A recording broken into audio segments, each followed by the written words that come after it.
Muito bem. Vamos então passar à justificação do prémio Vida e Obra a Fernanda Costa. O Miguel Real preferirá falar sentado, certo? Porque tem um texto.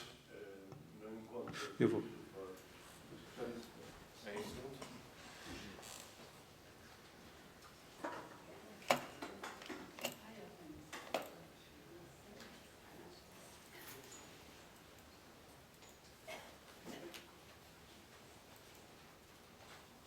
Ok, o texto está. Em relação a este.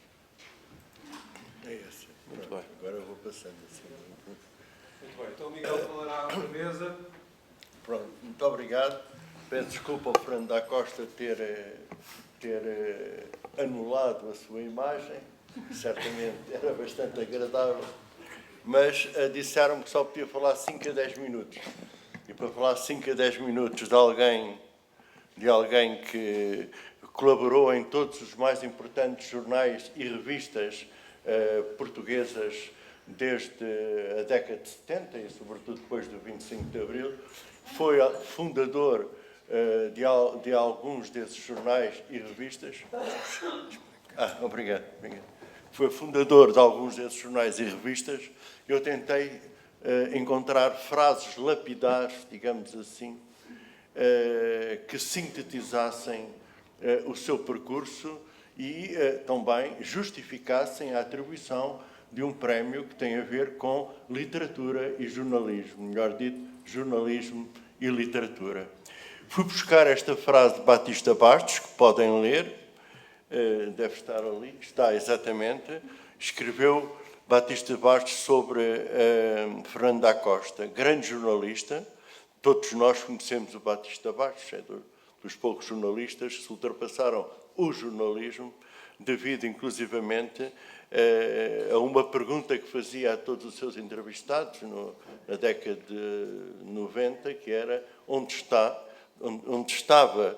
estava no 25 de Abril. Devem recordar-se todos, ele enfim já morreu, Armando Batista Bastos também merecia e também é escritor, também um grande escritor, aliás. Grande jornalista, porventura o maior repórter da sua geração. Trouxe a sensibilidade, o lado humano, secreto, à descrição dos factos do cotidiano. Realmente o Batista Bastos viu com uma perfeição o estilo de escrita de tanto jornalística quanto literária de Fernando da Costa. E, neste sentido, os seus textos em geral, e eu vou ler um só por causa do tempo que temos, e vou justificar pela obra que Fernando da Costa tem, ele cruza 3 estilos e depende do espaço onde está a escrever. Evidentemente, no jornalismo, numa revista, a fazer uma reportagem, usará mais o realismo objetivo. Portanto, que é o que o jornalista utiliza, não é? A questão dos factos e do encadeamento dos factos. Mas Fernando da Costa acrescenta sempre uma sensibilidade de caráter humanístico. Isto é bastante importante e já vou ler um texto onde esta sensibilidade está lá toda. Mas tem ainda um terceiro plano nos seus textos, e esse plano é a memória cultural do século XIX. Está muito bem informado do ponto de vista histórico, portanto, da memória cultural, da política, memória religiosa, memória cultural. Século XX. Eu disse? Não, desculpa, enganei-me. Não, é século XX e também XXI, já agora, e também XXI. Portanto, se tirássemos esta memória cultural, ficaria um Fernando da Costa despido. Ficaria talvez um jornalista, um grande jornalista, mas só com as duas primeiras características, mas faltaria o lado de integração da sua escrita na história de Portugal, e por um lado, e por outro lado, de absorção da cultura portuguesa na sua escrita. Vou ler então o texto, está mal citado, desculpa, eu só vi quando cheguei aqui. O livro é Sob a Terra, não é o livro Sol da Terra. Acompanhar fotos de Jorge de Barros, tem vários, não é? Um livro sobre minas e mineiros. Escreve-o e vejam este texto.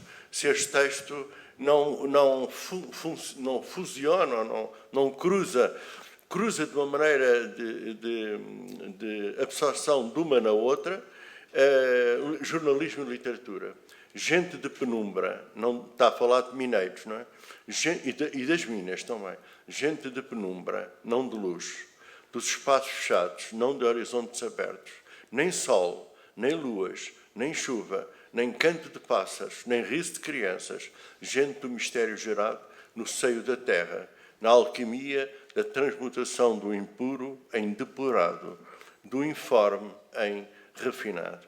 Bem, temos aqui as três características que eu há bocadinho citei, para não perder muito tempo, não vou agora analisar, digamos, linha a linha, mas é quase evidente de que a sensibilidade humanística está aqui, que a memória cultural está aqui, o humanismo está aqui muito, muito forte mesmo, muito forte, justamente invocando símbolos da terra, a lua, o sol, a chuva, o canto dos pássaros, o riso de crianças, para evidenciar que numa mina não é simplesmente um trabalho mecânico, é uma alquimia, leio o que está lá escrito, da transmutação do impuro em depurado, portanto, do minério, matéria bruta, em minério refinado, do informe em refinado. Depois, se dividirmos, então, o jornalismo,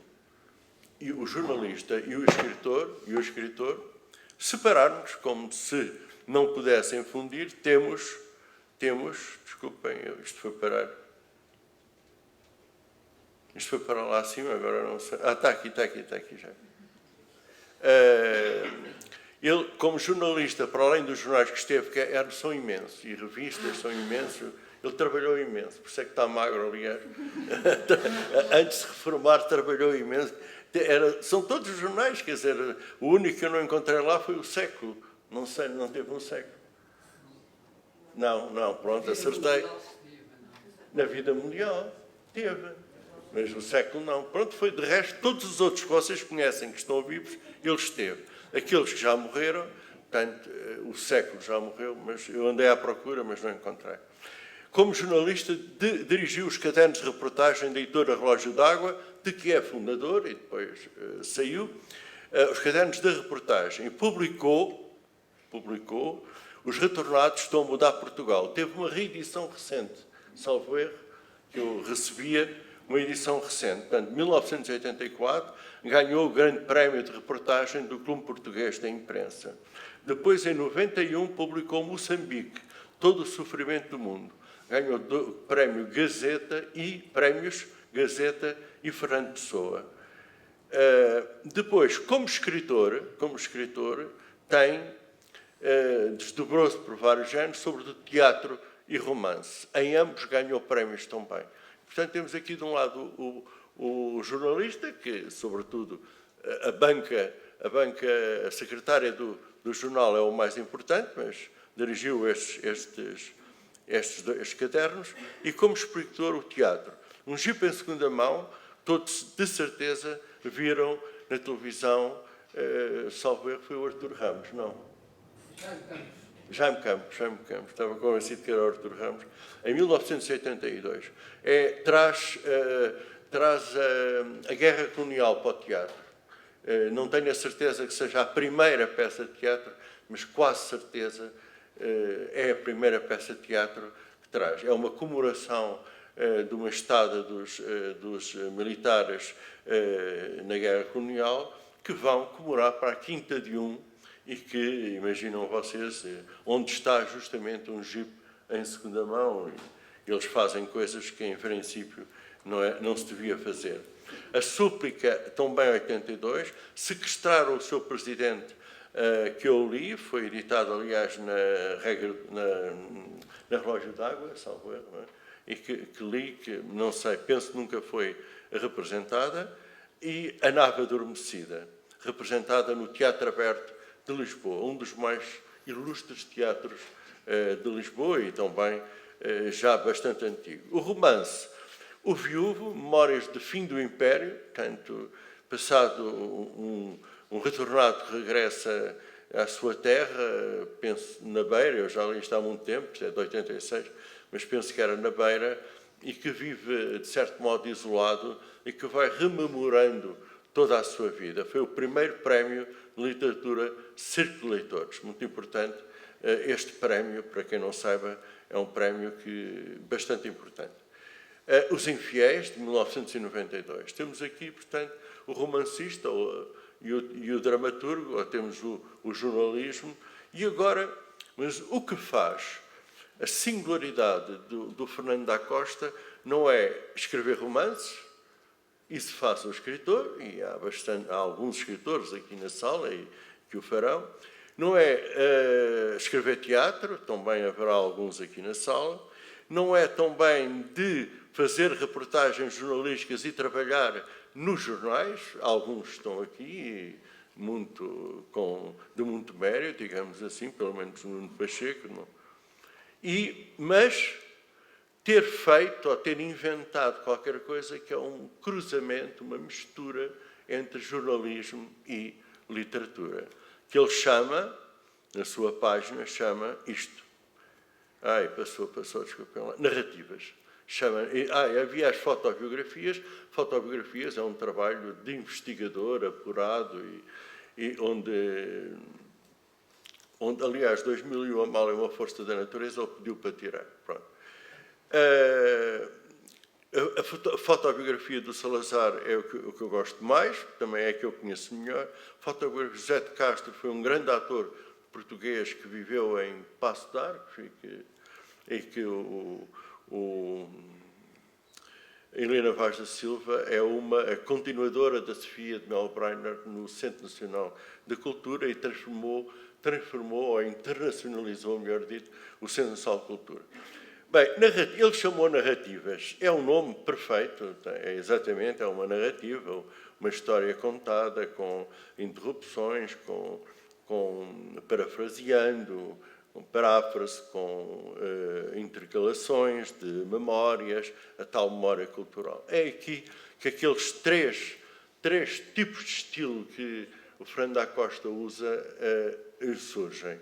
Máscaras de Salazar, que atingiu uma coisa espantosa em 2010, que é a edição que eu tenho, desculpe, não sei agora,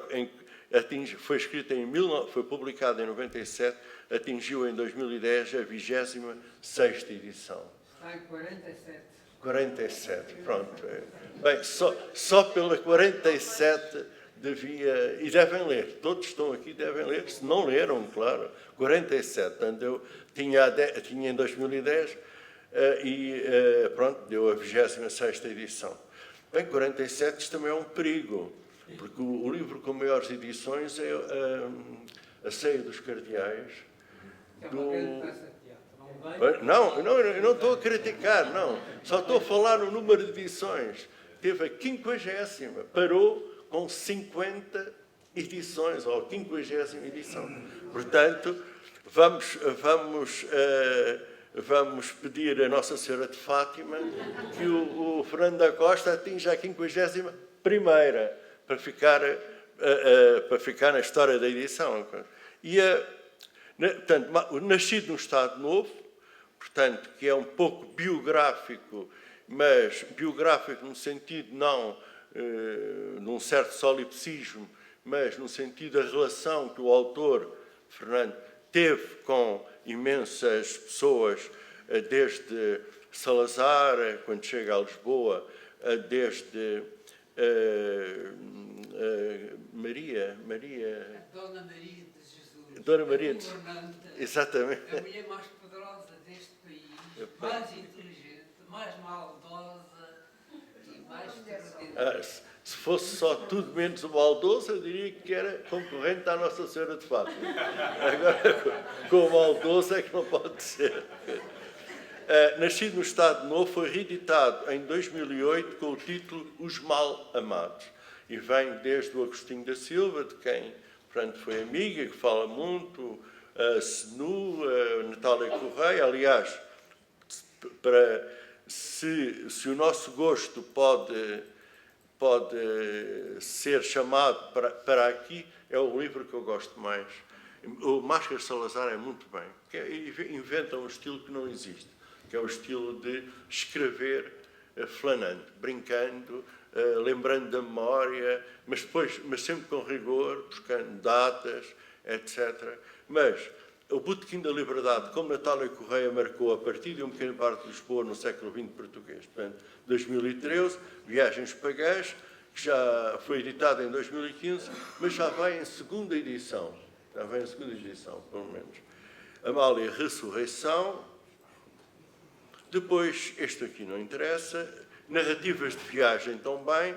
Este já muito praticado pelo jornalismo, portanto, já não é aquela narrativa em que invoca a memória cultural e a sensibilidade humanística, mas Paixão de Marrocos, que aliás foi em português, francês e inglês, Moinhos de Felgueiras, Corvo, A Ilha da Sabedoria, portanto, agora estes aqui com fotos de Jorge de Barros, São Miguel, cá em baixo também, que é um álbum magnífico, com fotos de Jorge de Barros, Sob a Terra e A Escrita do Mar.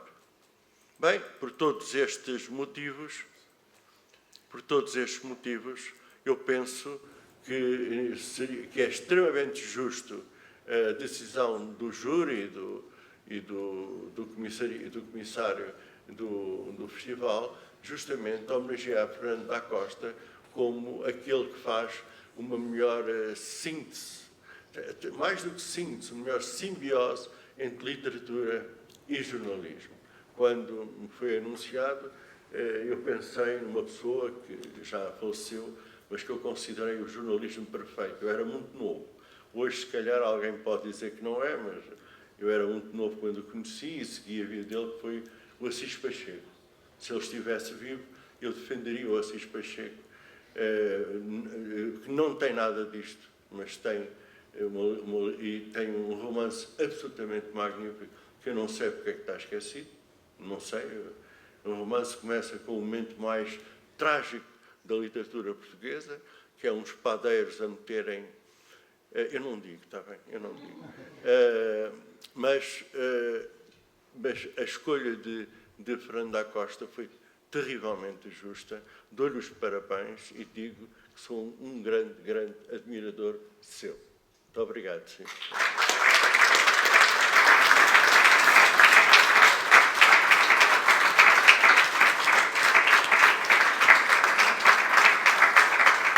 Fernando, é hora de se levantar. Humberto Silva, presidente da Junta de Freguesia de Fátima, irá então entregar-lhe o prémio Vida e Obra do 3º Festival de Tábua Rasa. Obrigado, então. Não era assim.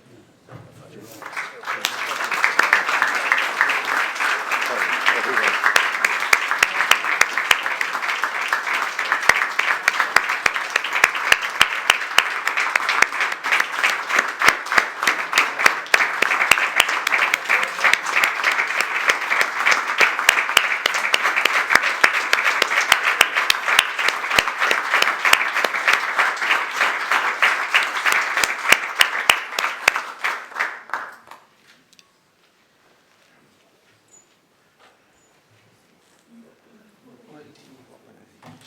Eu vou pedir desculpa, porque fui há 3 dias operado às cataratas e estou muito zunzo, mais qualquer era. De maneira que vou-me socorrer de 2 pares de óculos para conseguir ver aqui os meus apontamentos. Um dia eu estava num colóquio pouco como este, com o professor Agostinho da Silva. E há imensos com ele, acompanhei durante décadas, até à morte praticamente, quando a certa altura alguém perguntou ao professor que tinha muita dificuldade em perceber aonde é que começava a literatura, o jornalismo, a cultura. O Agostinho da Silva fez um sorriso maroto como lhe era habitual e deu esta resposta que eu acho notável. A literatura, a cultura, começa no comer decente, no habitar seguro, no vestir confortável, no pensar livre. Acho que foi... Ora, é isso que todos nós que nos dedicamos à cultura, à criatividade, ao convívio, à política, etc., tentamos fazer. Eu agradeço muito, sensibilizado, como devem calcular, a distinção que me atribuíram, que é uma peça lindíssima, bem como o perfil que sobre mim interessou o Miguel Real. Eu comecei no jornalismo em 1966, de maneira que atravessei todas as transformações que o jornalismo tem conhecido entre nós. Daí que eu achei muito importante esta iniciativa dedicada à literatura, ao jornalismo. Porque quer a literatura, quer o jornalismo estão a atravessar, como outras atividades culturais, momentos como não há memória de adversidade. Que continua a não se ouvir bem? É? Não, ouve-se. Por causa das fotografias. Oh, lá estamos, a imagem contra a palavra, é o costume.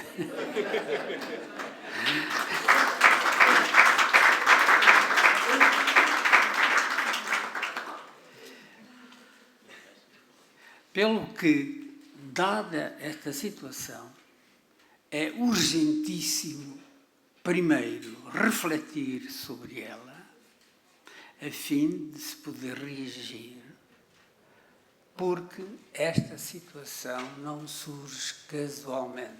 Esta situação de desvalorização da palavra escrita e dita é premeditada, obedece a uma estratégia lenta, inteligente e eficaz. Toda a gente hoje diz que uma imagem vale 1000 palavras. E toda a gente diz e repete, está convencida sem ter um momento para pensar que isso é verdade. Por vezes. Mas por vezes o contrário é igualmente verdade. Há palavras que valem 1000 imagens, como a palavra saudável. Portanto, isso é um falsíssimo problema. É um processo de ir desvalorizando a palavra escrita e a palavra dita. Eu, como disse, sou profissional da escrita em jornais, livros, revistas, etc., etc., há 48 anos. E, sem modéstia, sem falsa modéstia, acho que não me saí muito mal, embora tenha pago faturas bastante desconfortáveis. É porque eu não fui um jornalista nem um escritor que obedecesse aos modelos instituídos. Porque não faço, nunca fiz diferença entre jornalismo e literatura. Felizmente, nunca estive sozinho nessa visão.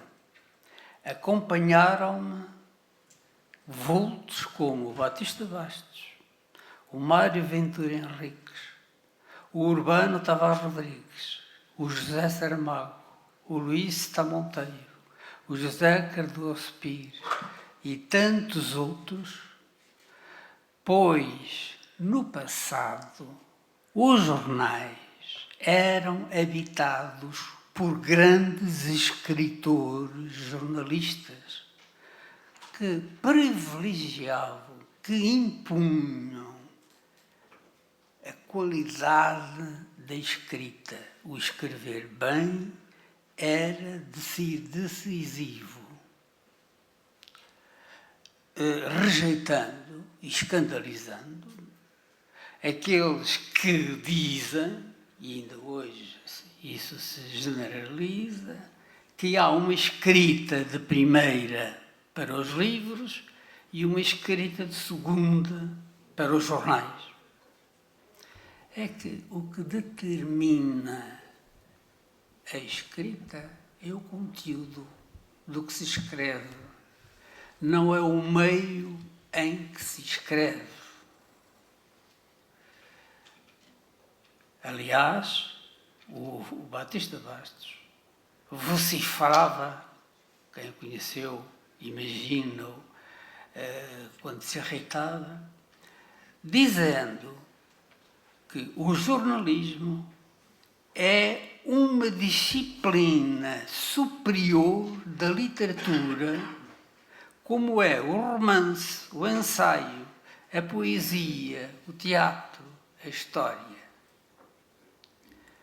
Lembro-me de um dia ele me ter dito, triunfante e exibindo um jornal americano, que nos Estados Unidos, e hoje já em variedíssimos países, existem e foram criados já cursos universitários chamados jornalismo literário.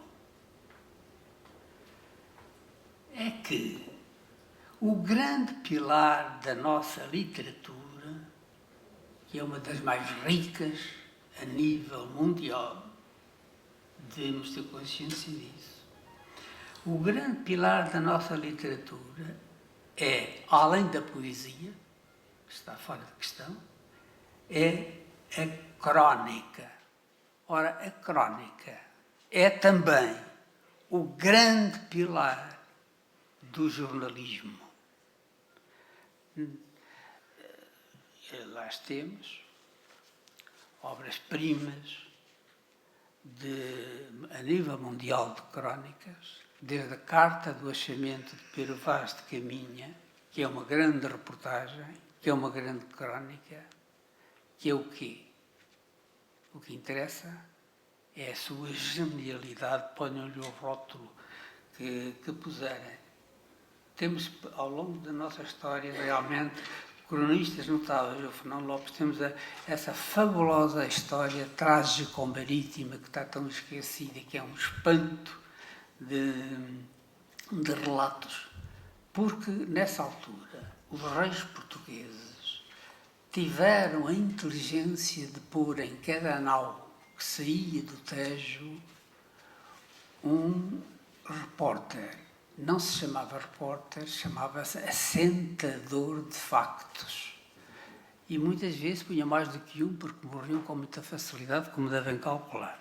E essa gente escreveu, então, este acervo, que acho que mais nenhum país tem um acervo tão rico como é o da história trágico-marítima. Entretanto, nos últimos tempos, o problema do jornalismo e da literatura e da arte e da cultura, que normalmente defendem os interesses das populações. Interesses das populações que não coincidem, às vezes, ou quase sempre, até são contrários dos interesses dos poderes.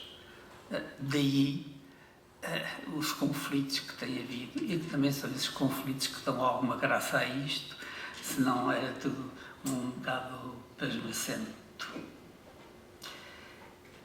Mas o jornalismo, nas últimas décadas, e que começou com um fenómeno, é que ninguém ligou nenhuma, que foi da concentração dos órgãos de comunicação social.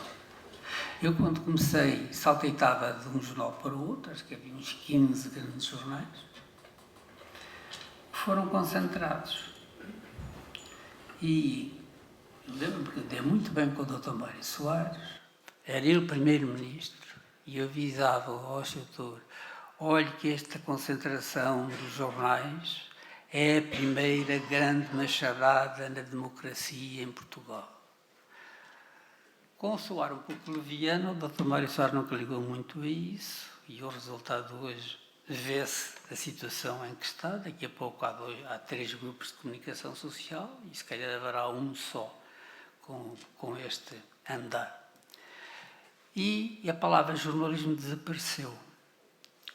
E então passou a chamar-se comunicação social, que eu não sei o que é. Eu não sei se são os telefones, se são os comboios, se são os aviões, o que é comunicação social. Sei sim que é uma espécie de guarda-sol que existe para disfarçar uma série de vigarices, de corrupções, de aldrabices, etc., daquilo que nós vemos hoje.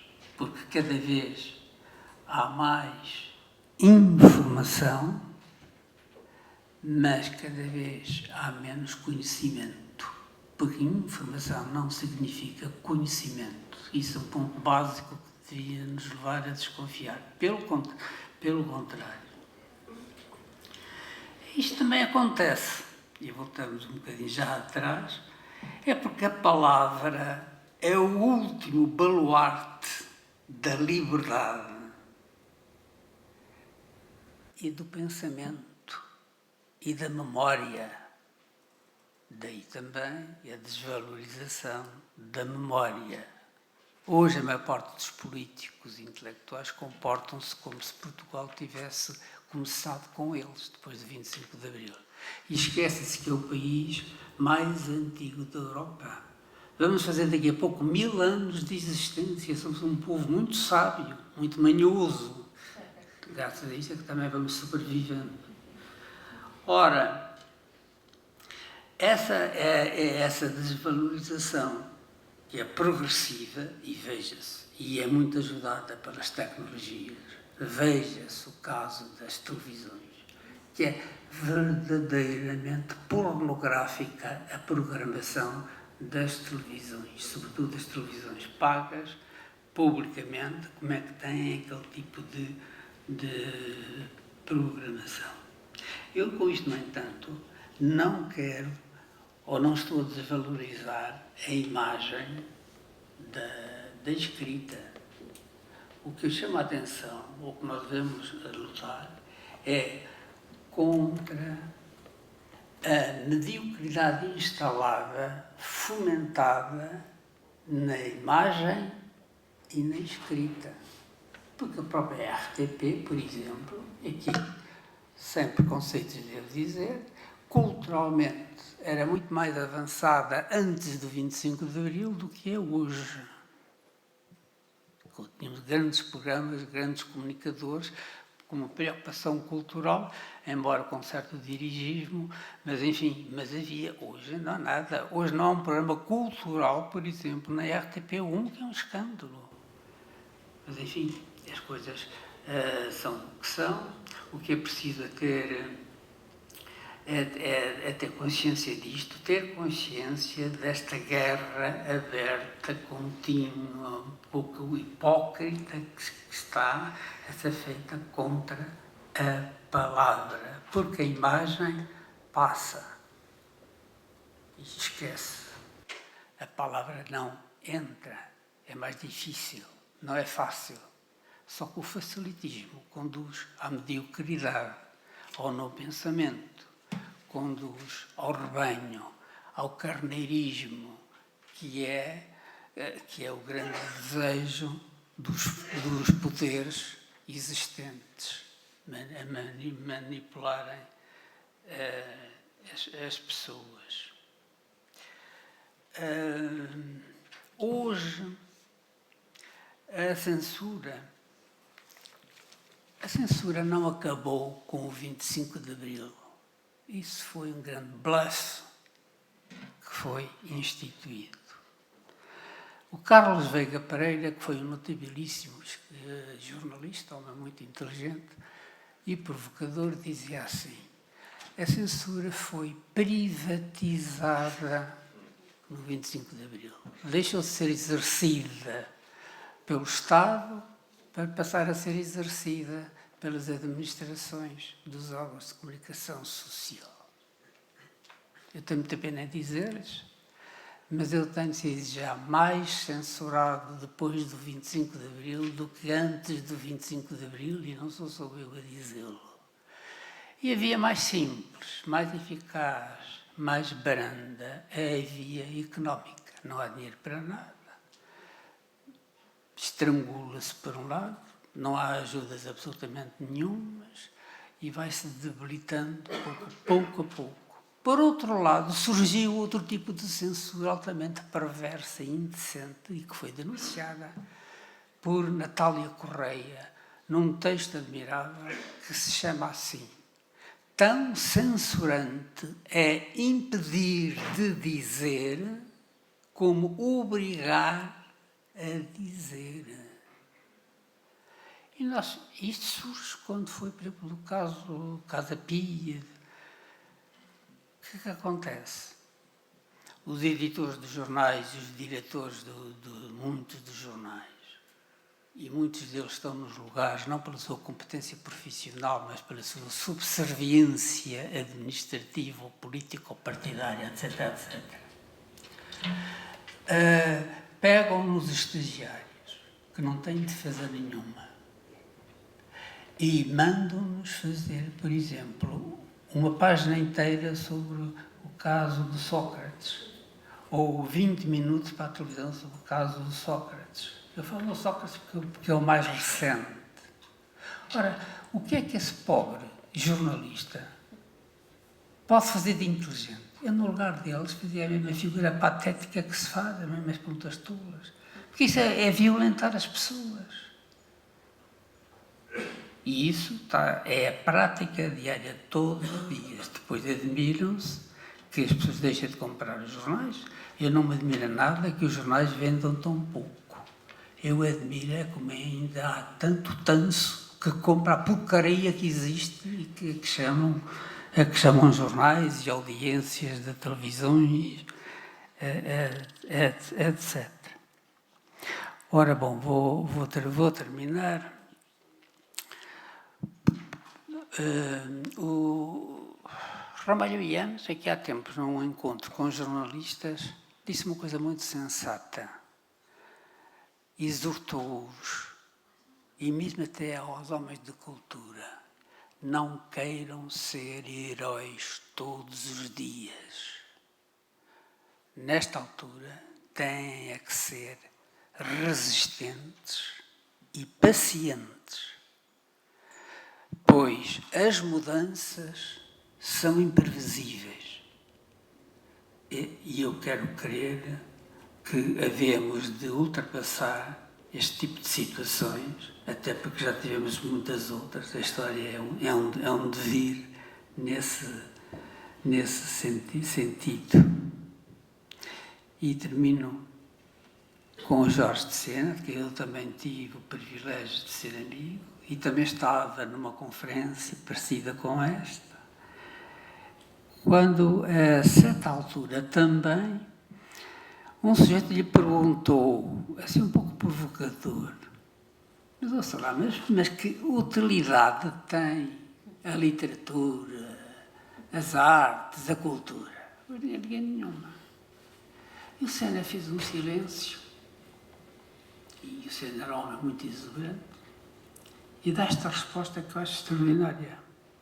A cultura serve para mostrar aos outros e a nós próprios que os outros e nós próprios podemos ser melhores, ou até somos melhores, do que aquilo que julgamos que somos.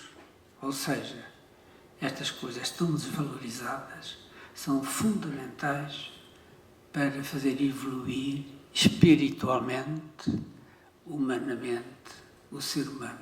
Por isso é que estamos. Muito obrigado por terem vindo.